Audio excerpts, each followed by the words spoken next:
පොල් රොටි කන්න බිම්මල් වෑංජනයක් හදන්නයි යන්නේ. බිම්මල් එක්ක රසටම රොටි කෑවේ ඇල්ල වැල්ල වායේ පාරේ පොඩි කඩේකින්. ඒ රස මතක හින්දම තමයි මෙදා පාර රොටි කන්න බිම්මල් වෑංජනයක් හදාගත්තේ. මේ විදිහට බිම්මල් ටික හීනි තීරුවලට ඉරාගෙන ලුණු දාලා උණු වතුරෙන් හොඳට හොද ගන්නවා. උණු වතුරෙන් හොදලා ආයමත් ඇල් වතුරෙනුත් හොදගෙන හොඳට මිරිකලා මම පැත්තකින් තියා ගන්නවා.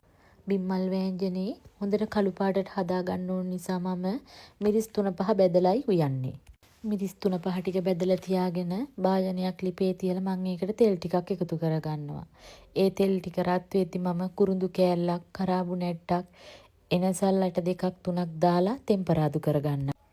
ඒ ටික තෙම්පරාදු වෙද්දි මම තලාගත්ත ඉඟුරු සුදු ලූණු, රම්පේ කරපිංචා මේ ඔක්කොම එකතු කරලා හොඳට තෙම්පරාදු කර ගන්නවා.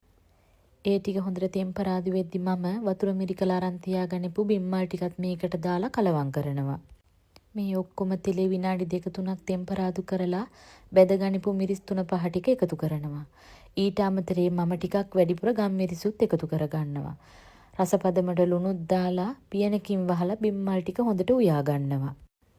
මං කාපු රසම බිම්මල් වර්ගය තමයි ඉඳලොලු. ඉඳලොලු පිපෙන්නේ ගොරවන කාලෙට. උදේ පාන්දරින් නැගිටලා තමයි ඉඳලොලු ගලවන්න යන්නේ. මොකද එළිය වැටුණට පස්සේ ඉඳලොලු පිපිලා ඒව කුරුමිනි කනවා. වැඩිපුර කඩාගත්ත කෙනෙක් ඉන්නවා නම් අහලා පහලා ගෙවල් වලටත් බෙදනවා. මීට අමතරේ වැලි හතු, කඳන් හතු, පිදුරු හතු මේවත් තියෙනවා. මේ ඔක්කොගෙම ආසාවෙන්ම කරපු වැඩේ තමයි වැලි හතු ගලවන එක.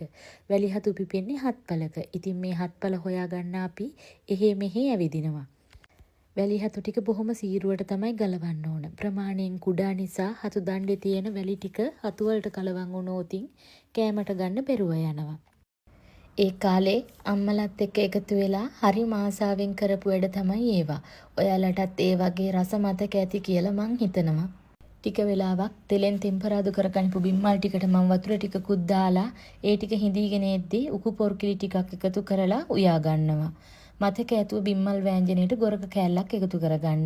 මට තිබිච්ච නැති නිසා ද මං ගොරක එකතු කරේ නැහැ.